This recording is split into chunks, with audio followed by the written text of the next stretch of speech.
லூக்கா நற்செய்தி அதிகாரம் 8 இறைவார்த்தை 3. ஏரோதுவின் மாளிகை மேற்பார்வையாளர் கூசாவின் மனைவி யோவன்னாவும் சூசன்னாவும் மேலும் பல பெண்களும் இயேசுவோடு இருந்தார்கள். இவர்கள் தங்கள் உடைமைகளை கொண்டு அவருக்கு பணிவிடை செய்து வந்தார்கள். இறையேசுவில் அன்புமிக்க சகோதர சகோதரிகளே, இயேசு கிறிஸ்து நகர் நகராக ஊர் ஊராக சென்று இறை வார்த்தையை போதிக்கின்றார்.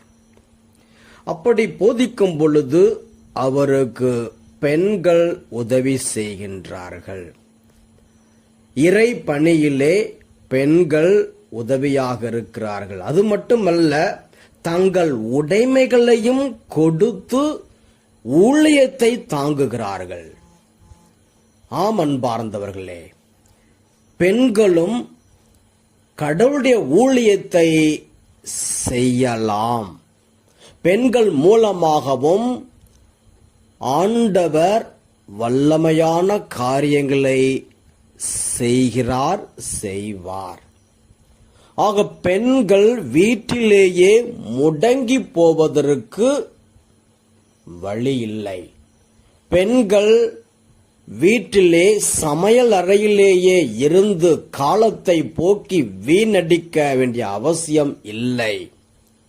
பெண்கள் வீட்டு வேலைகளைத்தான் செய்ய வேண்டும் என்கின்ற அவசியம் இல்லை. மாறாக அவர்களும் இறைவார்த்தையை போதிக்கலாம். அவர்களும் இயேசு செய்த காரியங்கள், அற்புத காரியங்களை செய்யலாம். ஆண்டவர் அவர்களையும் வல்லமையாக பயன்படுத்துகிறார். ஆகவே நாம் நம்முடைய குடும்பத்திலே, நம்முடைய ஊரிலே, நாம் இருக்கின்ற இடத்திலே பெண்களையும் ஊக்கப்படுத்துவோம். அவர்களையும் நாம் இறை ஊழியத்தை செய்ய ஊக்கப்படுத்தி அனுப்புவோம். ஆண்டவர் பெண்களையும் எல்லோரையும் நிறைவாக ஆசீர்வதிக்கின்றார்.